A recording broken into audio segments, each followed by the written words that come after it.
Calorzão só. É. Amigo.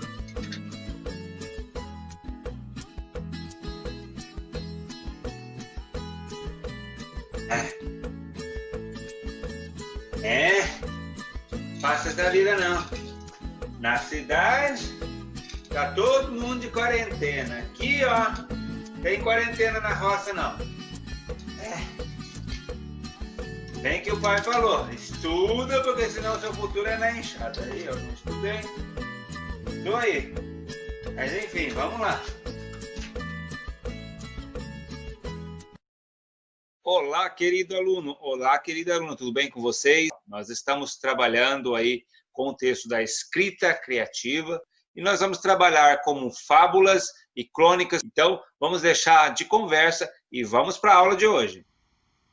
Muito bem, já que o nosso assunto é fábula, eu já estou aqui com a tela aberta e uma fábula bem conhecida que certamente vocês já assistiram tanto em alguns desenhos animados, quanto quem sabe até já leram na escola, ok? Vamos acompanhar essa fábula aqui, da cigarra e a formiga. A fábula diz o seguinte: num belo dia de inverno, as formigas estavam tendo o maior trabalho para secar suas reservas de comida depois de uma chuvarada. Os grãos tinham ficado molhados. De repente aparece uma cigarra e diz: por favor, formiguinhas, me deem um pouco de comida. As formigas pararam de trabalhar, coisa que era contra os seus princípios, e perguntaram: mas por quê? O que você fez durante o verão? Por acaso não se lembrou de guardar comida para o inverno? A cigarra falou: para falar a verdade, não tive tempo. Passei o verão todo cantando. As formigas disseram: bom, se você passou o verão todo cantando, que tal passar o inverno dançando? E voltaram para o trabalho dando risadas. Moral da história: os preguiçosos colhem o que merecem. Não pense só em se divertir, trabalhe e pense no futuro. Ok? Como eu disse, é uma fábula bem conhecida, tem ali o escritor Esopo. Tá? Vou falar um pouquinho do Esopo antes de tudo. O Esopo ele foi um escravo lá na Grécia Antiga, 500 antes de Cristo. Ele já vivia na Grécia, ele era escravo. E mesmo sendo escravo, escreveu as mais belas fábulas que são preservadas até hoje. Então isso aqui é uma prova que, independente da condição que você é, você pode deixar um legado aí para o futuro. Então esse texto, essa fábula, é a herança que nós temos de Esopo até hoje, né? Mais de 2.500 anos de história. Muito bem, vamos aqui para a fábula em si. Algumas características são fundamentais nas fábulas, mas antes de ver as características, nós vamos ver uma outra fábula também do Esopo, ok? Porque aí a gente vai comparar as duas fábulas. Essa segunda aqui também muito conhecida, né? Você provavelmente já viu aí num dos livrinhos na escola. O leão e o rato. O leão dormia sossegado quando foi despertado por um rato que passou correndo sobre o seu rosto. Com um bote ágil, ele pegou e estava pronto para matá-lo, ao que o rato suplicou: ora, veja bem, se o senhor me poupasse, tenho certeza que um dia poderia retribuir a sua bondade. Apesar de rir por achar ridícula tal possibilidade, ainda assim, como não tinha nada a perder, ele resolveu libertá-lo. Aconteceu que, pouco tempo depois, o leão caiu numa armadilha colocada por caçadores. Assim, preso ao chão, amarrado por fortes cordas, completamente indefeso e recém do triste destino que certamente o aguardava, sequer podia mexer-se enquanto rugia. O rato, reconhecendo seu rugido, se aproximou e roeu as cordas até deixá-lo livre. Então disse: o senhor riu da simples ideia que eu seria capaz um dia de retribuir o seu favor. Mas agora sabe que mesmo um pequeno rato é capaz de fazer um favor a um poderoso leão. Moral da história: não podemos julgar a importância de um favor pela aparência do benfeitor. Nenhum ato de gentileza é coisa vã. Muito bem, nós vamos comparar essas duas histórias para descobrir nela algumas características. A primeira característica que você vai perceber numa fábula é o tamanho dela.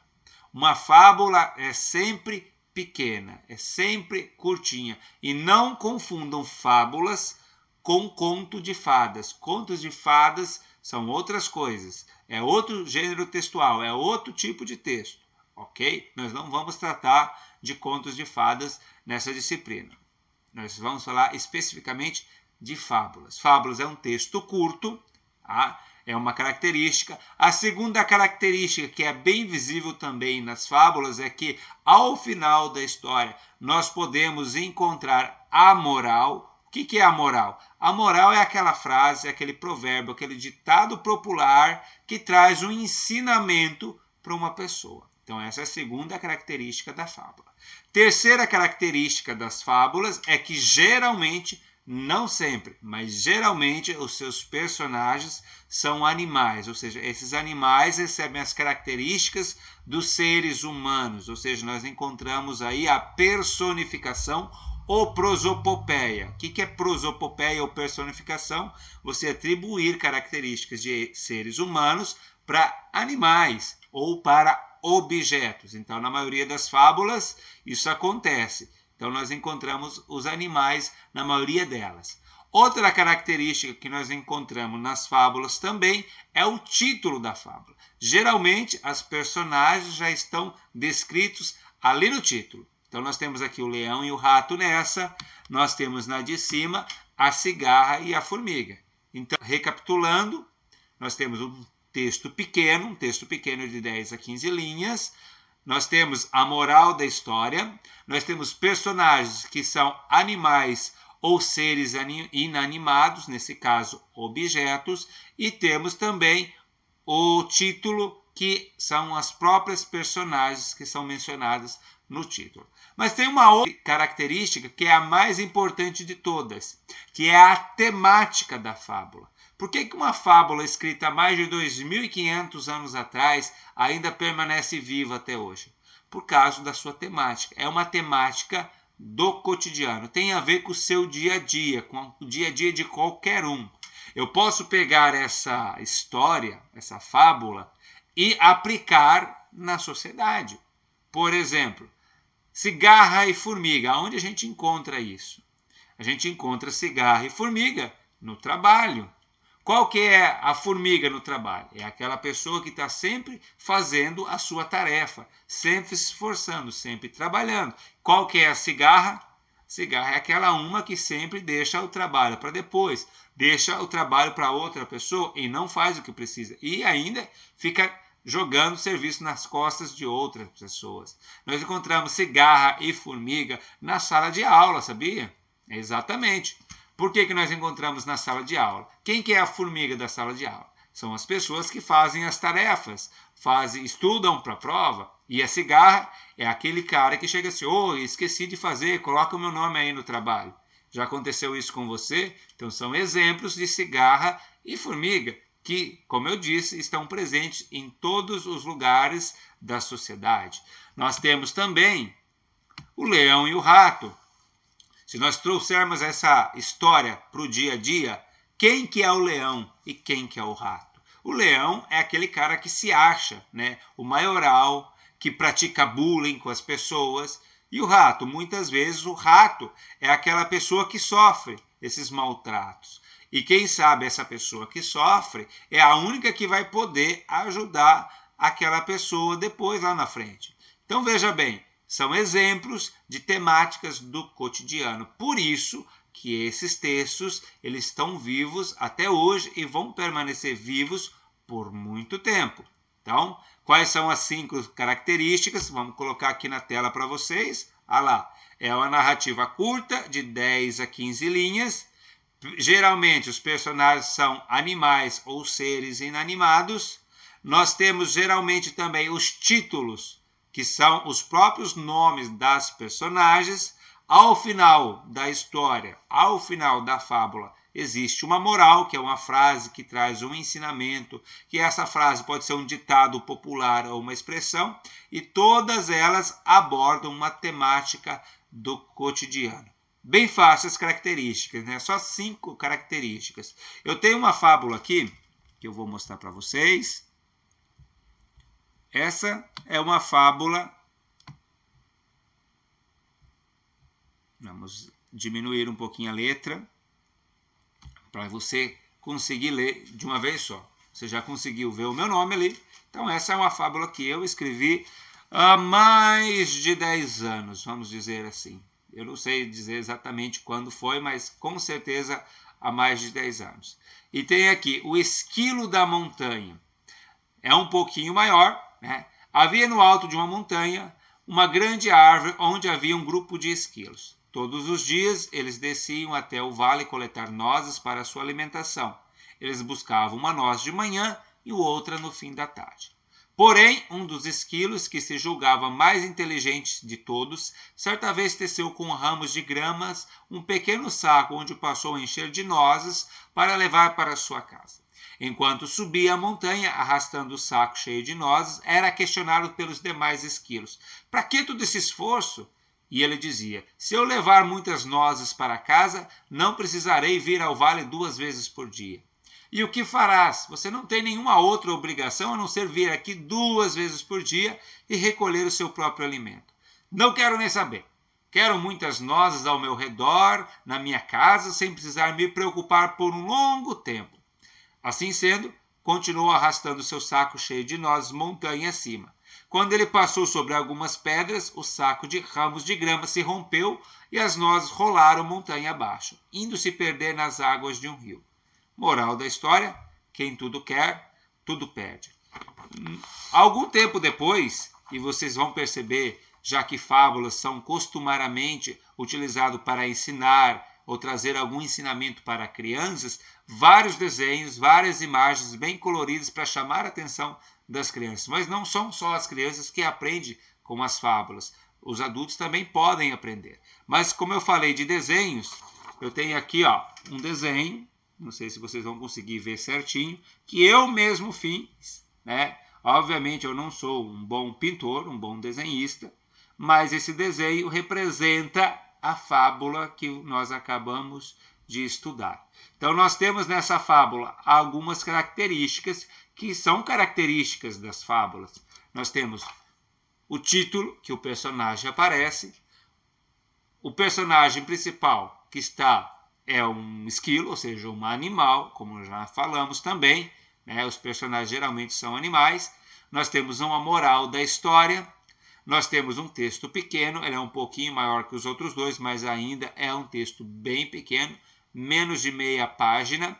E nós temos também uma temática do cotidiano, aquela pessoa avarenta que quer demais, que depois, no final das contas, pode ficar sem nada. Então você consegue aplicar a situação da fábula em vários contextos. Então vamos voltar aqui para as características agora. Existem 2 formas básicas de se escrever uma fábula. Primeiro, você pode partir de um ditado popular, você pode pegar uma expressão, aquela que seu avô sempre dizia, que seus pais sempre dizem, ou que você já está cansado de ouvir por aí. Pegar essa expressão, esse ditado popular, esse ensinamento, e criar uma história a partir desse ensinamento. Bem simples. E, óbvio, você coloca animais nessa história.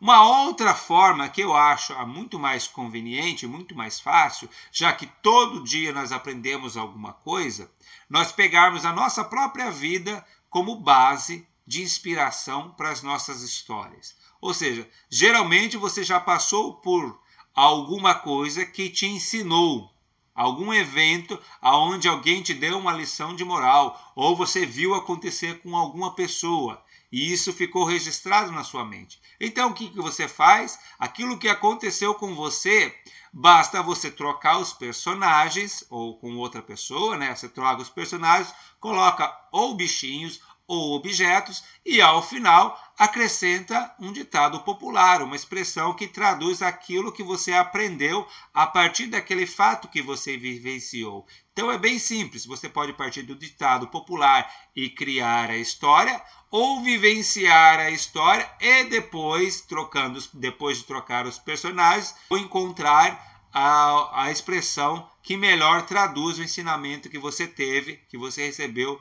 com aquela história. Então, é bem simples, ok? Mas fiquem tranquilos. A atividade da aula de hoje não é criar uma fábula. Ainda não é. Por quê? Porque lá na frente, se você quiser, você pode criar uma fábula. A atividade de hoje ela é bem mais simples que isso, ok? Vamos para uma próxima tela. Escrita é uma habilidade. Você pode até ter um dom, mas se você não exercitar esse dom, você não adquire habilidade para fazer isso. Você precisa praticar. Por que eu estou falando de escrita novamente? Porque nós vamos continuar agora com a escrita criativa. Escrita criativa no contexto literário é muito mais fácil do que com o documento técnico. O texto literário ele permite que você faça isso, que você coloque as suas emoções e, quem sabe, desperte as emoções na pessoa que está lendo o seu texto. Então, texto literário faz com que a sua criatividade seja exercitada. Então, escrita criativa também exige de você um pouquinho de prática, porque você vai escrever um texto, vai esperar um pouquinho, vai ler, vai ver que não está bom, vai consertar, vai melhorar, depois vai deixar um pouquinho guardado, vai ler de novo, vai estar sempre consertando, sempre alterando alguma coisa. E não se assuste, é assim que funciona. Cada vez que você ler o texto, você vai melhorar um pouquinho. Nós vamos falar do gênero literário crônica, ok? Primeiro, antes de falar das crônicas, nós vamos dizer que as crônicas se dividem basicamente em dois tipos. Nós temos as crônicas jornalísticas, que são baseadas em fatos reais, e as crônicas literárias, que podem não ser fatos reais, podem ser fatos ficcionais. Mas, em tese, a crônica trabalha simplesmente com dois elementos. Com o fato, seja real ou ficcional. Se for real, é uma crônica jornalística. Se for um fato ficcional, é uma crônica literária. E a reflexão a partir desse fato. Parece fácil, mas você tem que colocar no papel essas duas coisas. Ao mesmo tempo que você está descrevendo os fatos, você tem que colocar ali as suas reflexões, as suas percepções daquilo que você está colocando no papel. Vou dar um exemplo de filmes que fazem isso. Quem já assistiu Todo Mundo Odeia o Chris?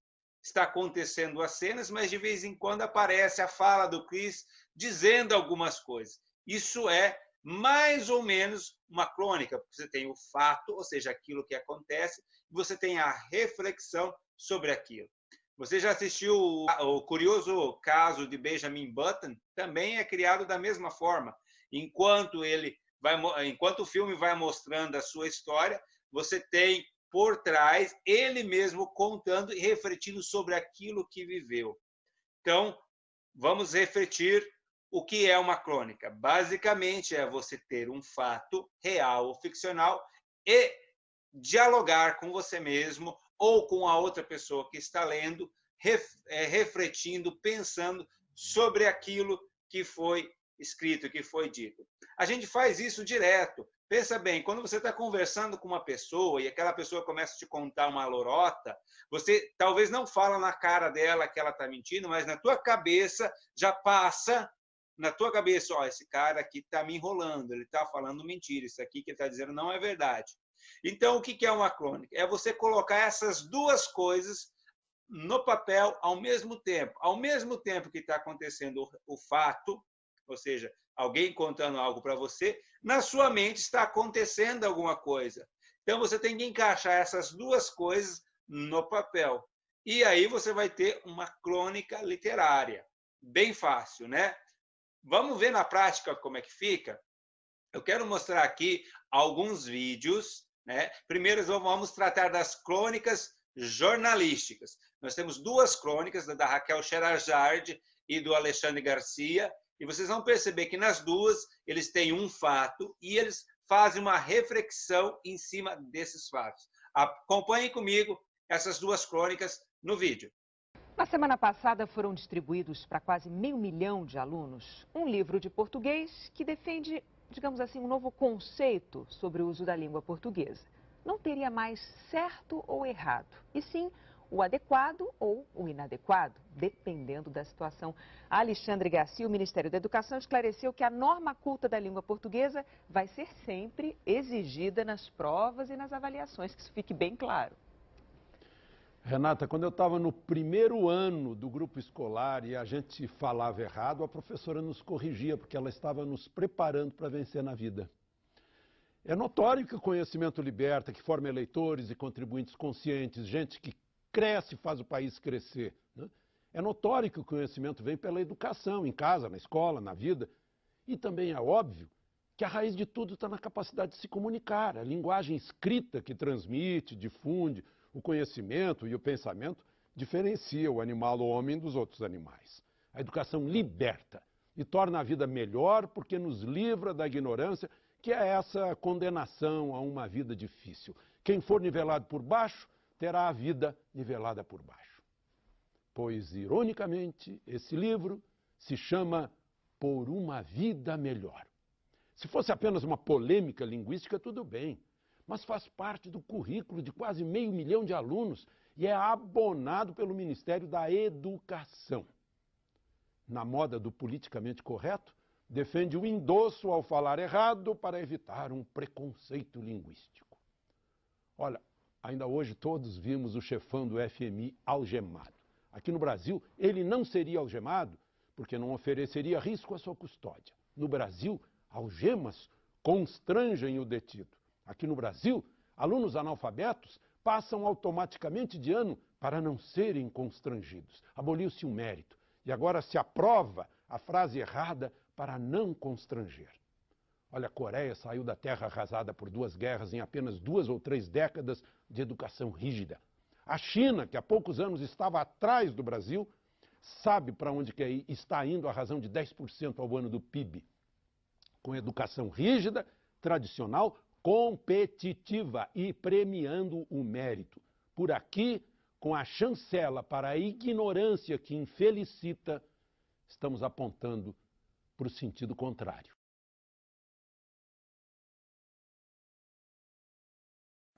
O marginalzinho amarrado ao poste era tão inocente que, em vez de prestar queixa contra os seus agressores, ele preferiu fugir antes que ele mesmo acabasse preso. É que a ficha do sujeito está mais suja do que pau de galinheiro.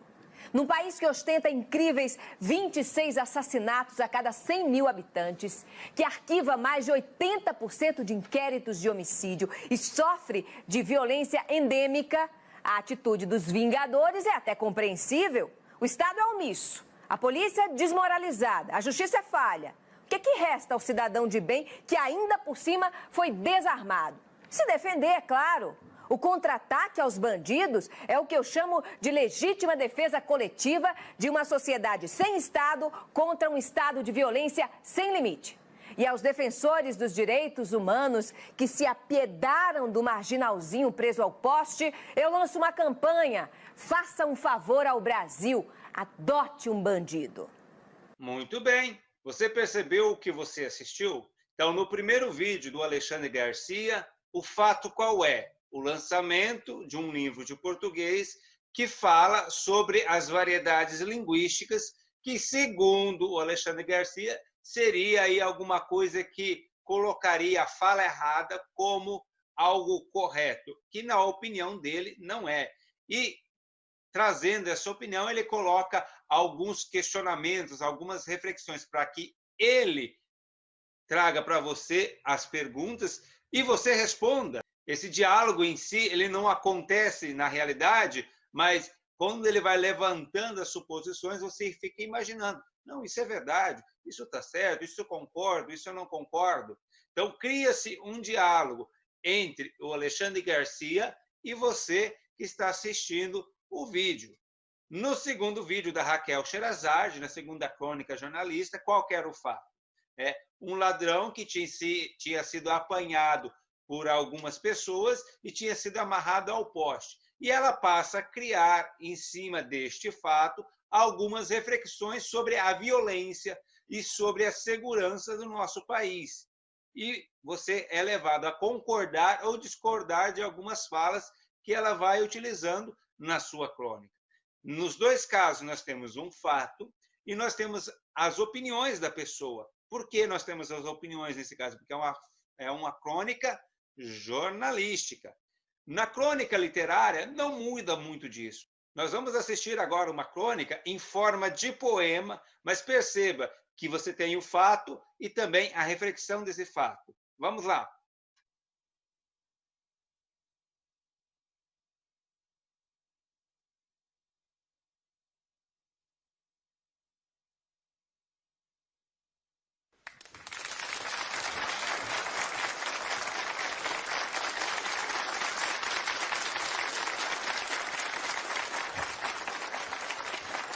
Para mim, o mundo é um relógio.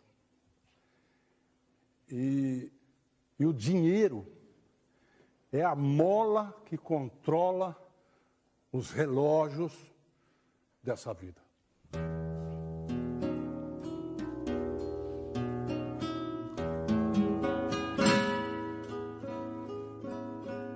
Se o senhor tiver tempo para ouvir a minha história, eu começo lhe contando que toda a minha vida foi um grande desencontro entre o tempo do relógio e as oportunidades. Deus, Nosso Senhor, que perdoe minha sinceridade como um segredo. Mas até hoje não entendi por que é que para tudo na minha vida eu sempre cheguei muito tarde ou muito cedo. Para começar, nasci fora de tempo. Sou de 7 meses. E se foi cedo demais para dar dores e tristezas à minha mãe, com essa minha pressa de nascer, foi tarde demais para dar alegria ao meu pai. Coitado, ele morreu antes de me conhecer. E aí começa o meu rosário com o tempo do relógio. Já na idade de ir para a escola foi um tormento. Minha mãe, coitada, corria para lá e para cá, comigo de mão dada, e sempre recebendo o mesmo desengano, coitada. Não pode, dona, só para o ano, é cedo ainda. Ou então, tarde demais, dona, as matrículas já estão tudo fechadas. Como o tempo eu fui crescendo. Já mocinho procurava emprego. Porta de oficina, serviço diferente, coisa de pequena paga. E aquelas palavras do tempo me seguindo. Sempre acontecendo comigo como um relógio do destino. Olha, moço, não tem vaga. Se você tivesse sido esperto, agora o quadro de operário já está completo. Eu me lembro que até pro amor eu me atrasei. Quando para aquela cabocla que eu gostava me declarei, ela falou para mim: você chegou tarde demais, já dei meu coração para outro rapaz. Mesmo assim, um dia me casei. E desse casamento nasceu um menino bonito que só vendo. Foi a única coisa que me chegou na hora certa. Porque ele foi a porta aberta para o meu riso. Riso que eu já nem sabia mais como era o jeito. Dei a ele o nome de Vitório. Ia ser meu grande vingador. Para me vingar do tempo, para me vingar das horas, dos relógios, e até do segundo, e de tudo. Me vingar dos donos desse relógio, que é o mundo. Vitório, o meu grande vingador. Vitório foi crescendo como pôde. Logo já tinha 5 anos. E a vida, o tempo como um inimigo traidor, sempre me espiando. Um dia Vitório adoentou-se, como acontece com qualquer criança. Eu trabalhava, não faz de tudo ao mesmo tempo, para nenhum remédio lhe fartar. Eu tinha esperança. Num dia só fui camelô, bilheteiro, entregador de encomenda, jardineiro, tudo. E chegava em casa moído e fedorento de suor para lhe abraçar e lhe beijar. Eu, coitadinho, coído, magrinho, dava dó, estava sofrendo. Então o doutor trouxe ele para ver ele. É, um homem bom, atencioso. E logo depois de examinar, falou assim: ó, corre, vai depressa comprar essa receita. Seu filho não está bom. Quem sabe se com isso ele se ajeita. E chacoalhando a cabeça, foi-se embora. Quem sabe aconselhando uma promessa. Como não tinha dinheiro pro remédio, dei de garra num velho despertador lá de casa, a única coisa de valor, pensando que podia vender ele num brechó. Eu saí correndo. Mas até hoje eu não entendi porque eu vi uns gritos na rua, pega ladrão, e gente amontoando pro meu lado, quem sabe imaginando que eu era algum malfeitor. E foi soco, burdoada, pontapé, e quando eu pude perceber, já estava de pé na frente de um delegado. Doutor, meu filho está doente, está morrendo. Por favor, eu tenho aqui uma receita, ó. E supliquei chorando. O delegado, então, acreditando, falou pro guarda, pega o carro da Rádio Patrulha, leva o moço. E me entregando um pouco de dinheiro do seu bolso, arrematou. Corre, compra o remédio pro seu filho na farmácia. Eu fui-me embora correndo, comprei o remédio, voltei feito um raio lá para casa. Mas como sempre na vida eu corri contra o tempo. Esse covarde, quando abracei meu filho, é que eu vi, mais uma vez, eu tinha chegado tarde.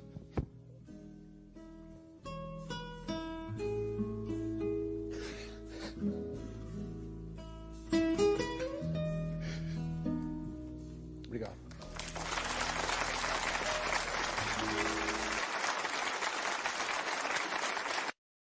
Muito bem, você acabou de assistir aí uma crônica em forma de poema do Rolando Boldrin. É uma crônica que até emociona, porque as palavras foram trabalhadas justamente com essa finalidade, de emocionar a pessoa que está escutando. Qual era o fato? O fato é a passagem do tempo que passa para todo mundo. Então, não tem como você não se emocionar às vezes, porque tudo aquilo que acontece com ele, a gente vê acontecendo no dia a dia, quando não acontece justamente com a gente. Então, o fato é a passagem do tempo.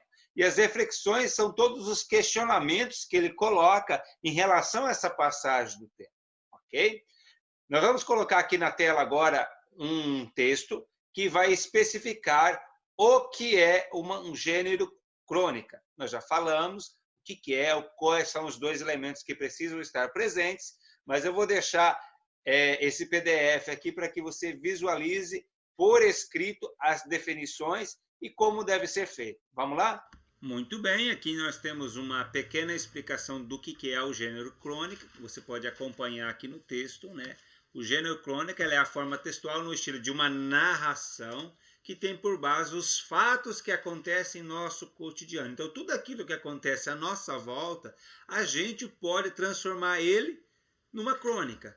Basta fazer o quê? Adicionar a esse fato as nossas reflexões, os nossos questionamentos, o porquê aquilo aconteceu. Vamos levantar hipóteses, vamos conversar com o leitor que está lendo o texto, ou pode ser até um processo desse diálogo ser mental. Né? Num texto literário é muito comum o diálogo do personagem com ele mesmo. Né? Ele faz a pergunta e ele mesmo responde a partir daquele fato. Né?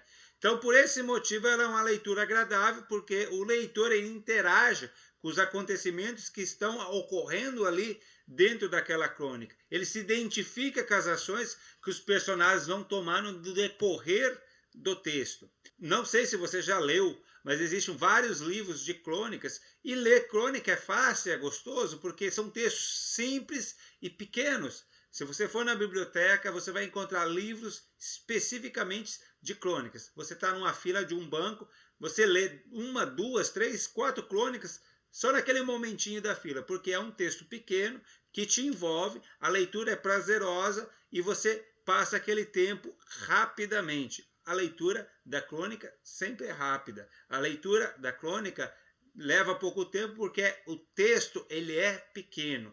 Geralmente, eu estou falando que os textos são pequenos, mas geralmente, por exemplo, aqui em Toledo existe um concurso de crônica da Ed Brau e o máximo de tamanho que tem é 2 páginas. Depois eu vou falar especificamente desse concurso. Se você quiser escrever aí, quem sabe já está para abrir o edital desse concurso. Então, é um texto bem prazeroso. A linguagem é simples, é coloquial, é dirigido para todas as faixas etárias. Obviamente que quem escreve vai escrever pensando já no seu público. Ele pode ser irônico, tem uma linguagem fácil do dia a dia. As personagens ali não são tão complexas, são personagens simples de ser compreendido, que transmitem as suas emoções, que passam uma reflexão para as pessoas que estão lendo a crônica.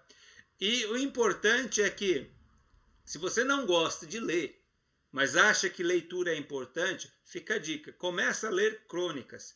Quem sabe a leitura de crônicas vai ser o anzol que vai te fisgar para a leitura de argumentos aí mais pesados. Então, nós temos ali algumas características. Uma narração curta, descreve os fatos da vida cotidiana, pode ter um caráter humorístico ou irônico, personagens comuns, um tempo cronológico, não fica indo e voltando no tempo, o uso da oralidade escrita, sabe aquele então e daí? Isso tudo você pode usar no texto, porque é o coloquialismo da fala dos personagens entrando no texto, porque a linguagem é simples, então não traz nenhuma dificuldade para a leitura, né? Então, fica aí uma dica interessante de alguns cronistas, né? O Fernando Sabino é um dos cronistas mais conhecidos aqui do Brasil. Nós temos o Luiz Fernando Veríssimo, Carlos Drummond de Andrade, que são menos conhecidos.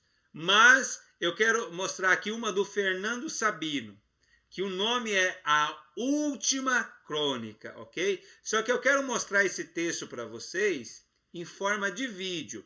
Você vai perceber que, como foi uma adaptação para o vídeo, vão ter algumas diferenças, mas eu vou mostrar o vídeo, então, da crônica, A Última Crônica, do Fernando Sabino. Vamos lá.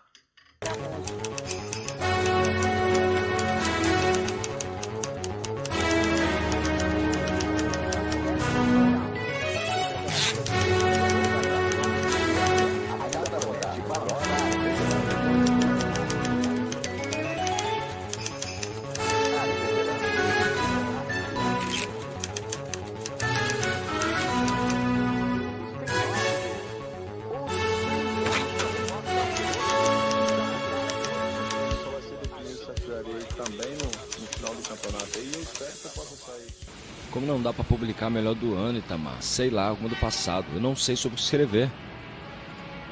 Nessa época do ano ninguém ia ler nada, Itamar. Que adianta, Itamar? Eu te dei 2 prontos.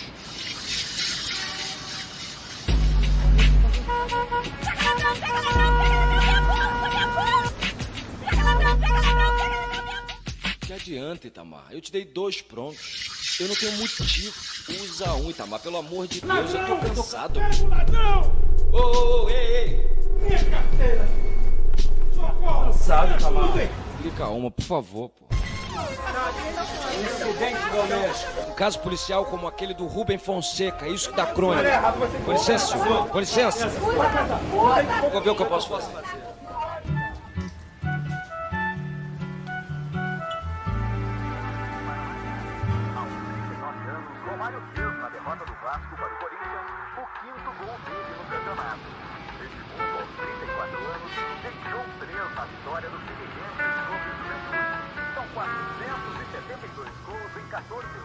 Pelo Campeonato Brasileiro. Média de 3,06 por partida. A disputa pela artilharia já se tornou um confronto de gerações. Fred, 31 anos do Cruzeiro. Caí, 22 anos da Ponte Preta. Marcinho do Palmeiras, 24. Os três dividem a artilharia como veterano Robson do país, 35 anos. Todos têm 9 gols. Outros trintões também mostram fôlego e já marcaram 8 vezes. Alex Dias do Vasco. Garçom, por favor. Pedaço daquele bolo ali. Uma coca, por favor. Oh, miséria.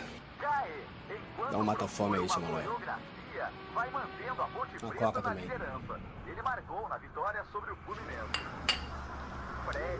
Olha o bolinho. Seu aniversário, tá ficando mais velha. Agradeceu pelo dom de fazer gol.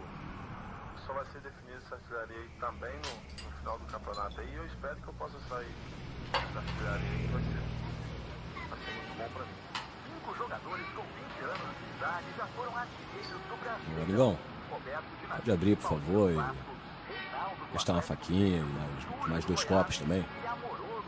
Os copos, não, para, seu Manel. Velho foi Romário do Vasco, com 35 anos em 2008. Bota essa irmã. A queda de gasto e de juventude e experiência ainda promete balançar muitas vezes.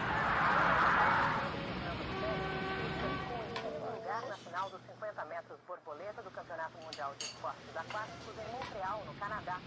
Não vai precisar de fogo? Obrigado. Acende, amor. Uma atração especial.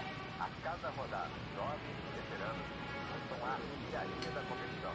Nunca é tarde para Maringá. Aos 39 anos, Romário venceu na derrota do Vasco para o Corinthians o quinto gol dele no campeonato. Segundo aos 34 anos, deixou 3 na vitória do Foram 414 rodadas no Campeonato Brasileiro. A disputa pela artilharia. Conta, papai. Muitas felicidades, muitos anos de vida.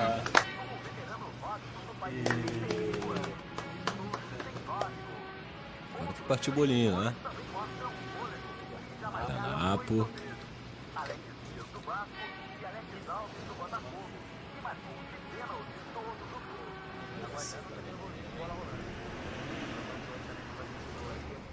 Então, vamos lá, amor? Garçom, quanto foi a conta, por favor? Tá pago. Tá pago?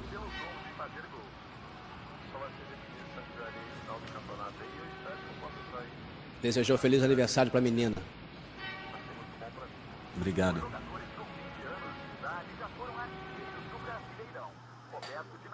Vamos lá, papai tem que trabalhar.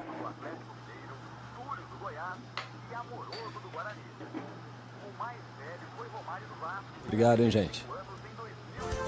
Isso não dá crônica, Itamar. Quero que minha última crônica do ano seja como esse sorriso. Que frescura, Itamar. Publica. Isso aí. Vai querer o quê?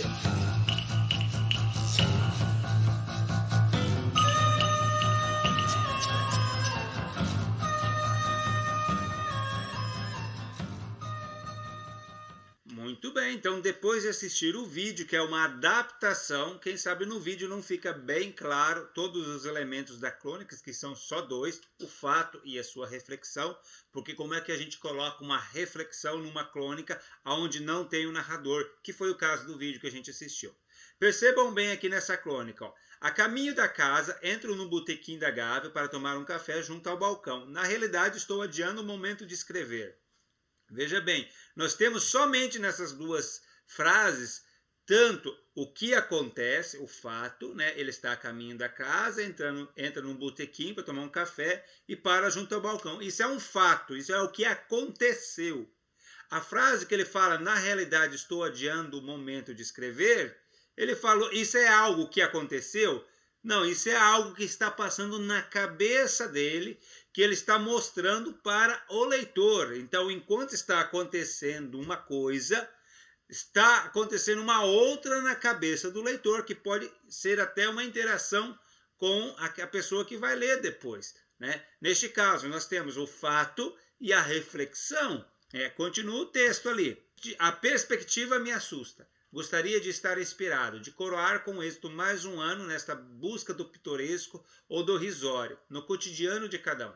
Eu pretendia apenas recolher a vida diária algo de seu disperso conteúdo humano, fruto da convivência que faz a mais digna de ser vivida. Visava o circunstancial, o episódio. Nessa perseguição do ocidental, quer num flagrante de esquina, quer nas palavras de uma criança ou num acidente doméstico, torno-me simples espectador e perco a noção do essencial.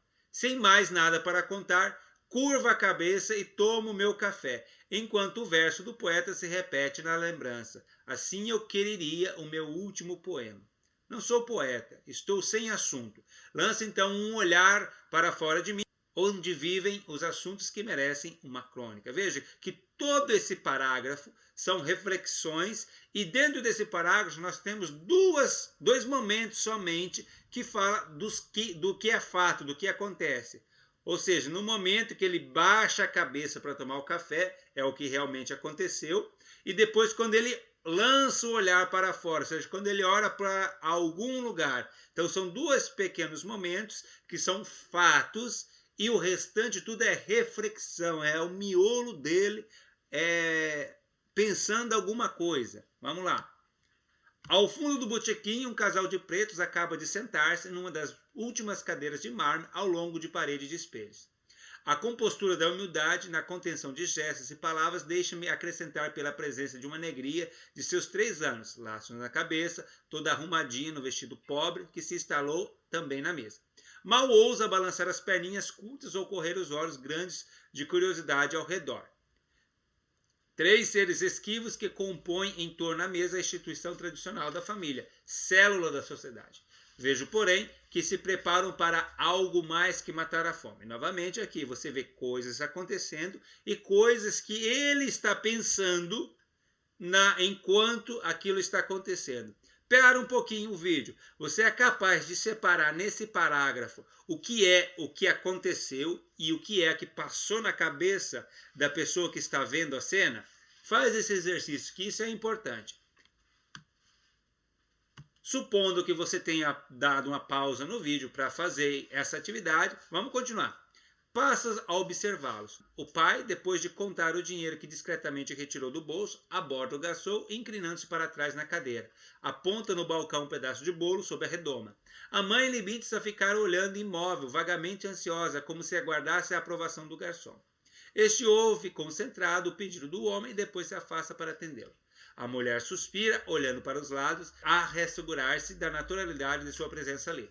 Ao meu lado, o garçom encaminha a ordem do freguês. O homem atrás do balcão apanha a porção do bolo com a mão, larga no pratinho, um bolo simples, amarelo escuro, apenas uma pequena fatia triangular. Então veja que nesse parágrafo, quase tudo aqui são ações, são fatos. A negria, contida na sua expectativa, olha a garrafa de Coca-Cola e o pratinho que o garçom deixou à sua frente. Por que não começa a comer? Olha a pergunta aqui, ó. Por que não começa a comer? Veja que os 3, pai, mãe e filha, obedecem em torno à mesa um discreto ritual. A mãe remexe na bolsa de plástico preto e brilhante, retira qualquer coisa. O pai se emune de uma caixa de fósforo e espera. A filha aguarda também, atenta como um animalzinho. Ninguém mais os observa, além de mim. Faz o exercício de novo. Pausa no vídeo. Tenta separar nesse parágrafo o que são fatos, aquilo que aconteceu, e aquilo que está passando na cabeça do personagem. São 3 velhinhas brancas, minúsculas, que a mãe espeta caprichosamente na fatia do bolo, enquanto ela serve a Coca-Cola. O pai arrisca o fósforo e acende as velas. Como um gesto ensaiado, a menininha repousa o queixo no mármore e sopra com força, apagando as chamas. Imediatamente põe-se a bater palmas, muito compenetrada, cantando num balbucio que os pais se juntam, discretos. Parabéns para você, parabéns para você. Depois a mãe recolhe as velas, torna a guardá-las na bolsa. A negrinha agarra finalmente o bolo com as 2 mãos sófregas e põe-se a comê-lo. A mulher está olhando para ela com ternura. Ajeita-lhe a fitinha no cabelo crespo, limpa o farelo de bolo que lhe cai ao colo. O pai corre os olhos pelo botequim satisfeito, como se convencer intimamente do sucesso da celebração. Dá comigo de súbito. A observá-lo, nossos olhos se encontram, ele se perturba, constrangido. Vacila, ameaça abaixar a cabeça, mas acaba sustentando o olhar e, enfim, se abre num sorriso. Assim eu quereria minha última crônica, que fosse pura como esse sorriso. Muito bem, essa aqui é uma das crônicas mais conhecidas do Brasil. É a última crônica do Fernando Sabino. Você consegue separar nessas crônicas aqui o que é fato do que é aquilo que passa somente na cabeça da personagem? Essa é a atividade que você precisa fazer para entender realmente o que é uma crônica. Vamos para frente.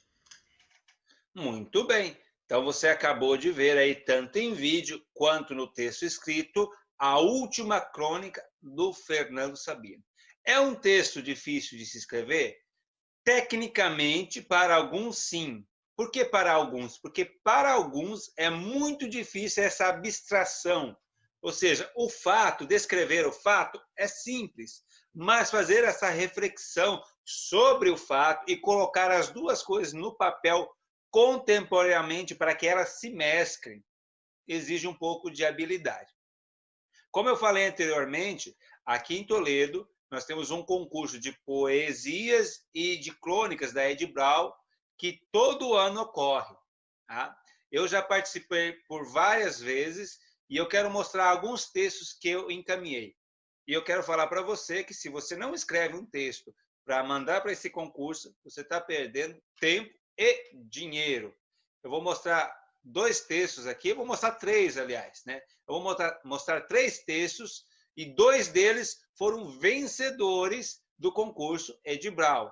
O primeiro texto que eu vou mostrar é a primeira crônica. Lembra lá do Fernando Sabino, que era o texto A Última Crônica? Esse texto, a primeira crônica, eu fiz baseado nas dificuldades que eu verificava que os alunos tinham de produzir crônicas. E baseado nessa experiência, neste fato, eu criei uma crônica. E sabe quanto que eu ganhei nessa crônica? R$500. O que você acha de ganhar R$500 com um texto? Não é fácil, não é difícil. Você já tentou escrever? Mas lembra que eu falei, escrita criativa precisa habilidade. Habilidade você adquire praticando, ou seja, com o tempo. Não é o seu primeiro texto, assim, de uma hora para outra, que você nunca escreveu na vida e vai ganhar. Você precisa praticar. Praticar várias vezes. Então, esse texto, a primeira crônica, que é um texto assim, bem leve, bem cômico, bem irônico, né? Porque trabalha essa questão de relacionamento professor-aluno e dificuldade do conteúdo de uma sala de aula, que é uma experiência que todos nós passamos no dia a dia. Então, isso tem a ver com todo mundo, né? E essa coisa ela fica engraçada. E tem 2 coisas que chamam muita atenção numa crônica. 2 elementos pesam. Aliás, eu diria que é um elemento só que pesa na hora de você selecionar e julgar uma crônica, mas esse elemento ele pode se dividir em várias formas e eu acho 2 muito importantes. Ou seja, você conseguir despertar emoções na pessoa que lê. Esse texto, a primeira crônica, ele desperta uma emoção de alegria, porque o cara dá risada, ele vai lendo, ele lembra dele, ele lembra da época da escola, e fala, nossa, isso aqui é assim mesmo, isso aqui aconteceu comigo, e ele vai dando risada daquilo que está escrito na história, mas ele vai lembrando coisas que aconteceu com ele também, no processo de experiência dele. Mas é algo divertido. Então, a alegria desperta, esse sentimento, alegria, chama muita atenção e conta muito no momento de uma crônica ser selecionada aí para um concurso e ter uma pontuação boa. Sabe qual é a outra coisa que também conta muito? Você conseguir passar um sentimento mais de tristeza agora. 2 coisas pesam muito, alegria e tristeza. Se você consegue trabalhar e transpor essas 2 emoções, né, obviamente não no mesmo texto, porque senão você mistura muita coisa e o texto da crônica é bem curto, então você não tem espaço para essas 2 coisas, tem que escolher uma vertente. Ou você vai trabalhar no viés da alegria ou no viés da tristeza, né, do fato triste. O fato triste provoca uma comoção muito maior que a alegria, por incrível que pareça. Se eu for tratar um fato triste, muito mais gente vai se compadecer, vai inclusive chorar ao ler aquela história. Então, são 2 coisas que você tem que ter habilidades aí. Aliás, uma, como eu falei, né, despertar o sentimento. Esse sentimento pode ser a alegria ou a tristeza. E aí você escolhe aquilo que você tem mais ligação. Você gosta mais de trabalhar com coisas alegres ou coisas mais tristes? Então, eu vou deixar aqui no decorrer, depois do vídeo dessa aula, 3 textos para... 3, ó, que errado aqui, né? Vou deixar 3 textos para vocês lerem, ok? Os 3 textos fui eu que produzi e 2 deles foram vencedores. Um eu ganhei R$500 e o outro eu ganhei R$300, ok? Então, o primeiro texto, a primeira crônica, vencedor de R$500.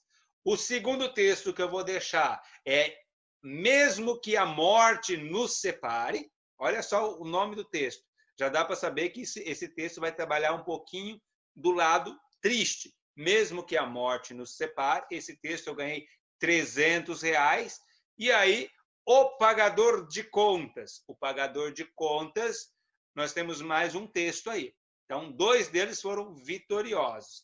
E você vai perceber nesses 3 textos que eu coloquei aí, algumas coisas. Porque eu gosto de trabalhar, nesse caso, como é um texto literário, trabalhar o estilo da letra. Às vezes eu estou escrevendo normal, na letra normal, de vez em quando eu coloco o itálico. E essa diferença entre itálico e a letra normal cria uma ilusão para a pessoa que está lendo. Não é uma ilusão, mas é uma técnica, né? É uma técnica que mostra que está mudando-se a perspectiva do fato para a reflexão. Isso não quer dizer que o fato estava escrito de um jeito e a reflexão do outro. Mas quando eu coloco os 2 tipos de letra e vou alternando, cria-se essa sensação, e para a pessoa que está fazendo a verificação, a correção e o julgamento, acaba se passando essa ideia e acaba tendo aí um aspecto positivo de uma nota maior. Então, os 3 textos, vocês vão, novamente, ó, eu estou ruim de matemática. Os 3, que eu não consigo fazer, os 3 textos que vocês vão receber têm essa técnica da letra escrita diferente, em itálico e letra normal. Ok? Então, eu vou deixar os textos aí para que vocês leiam.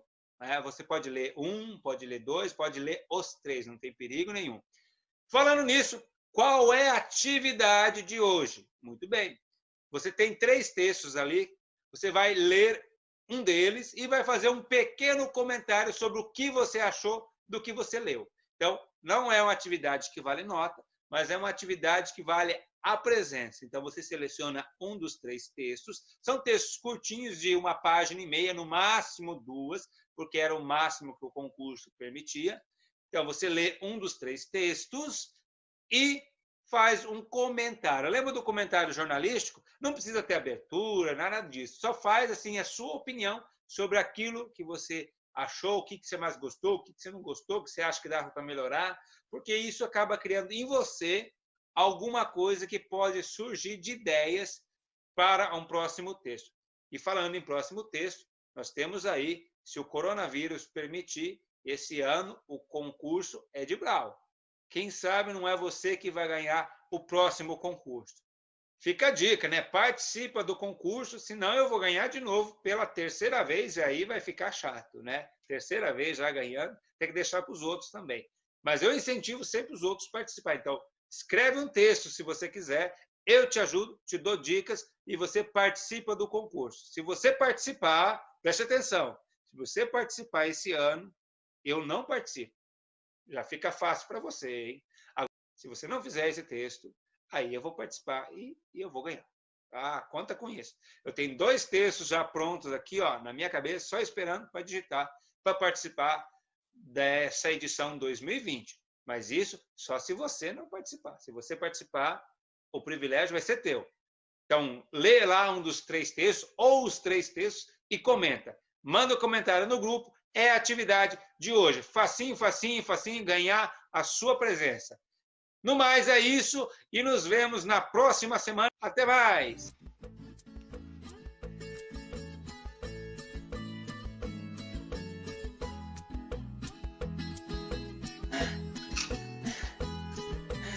Vou chegar lá no fim ainda. Vou chegar lá no fim dessa rua aqui, ó. Vou descansar. Eu não mando eu estudar. Você que não estuda não, pra você ver aqui, ó. Tá te esperando.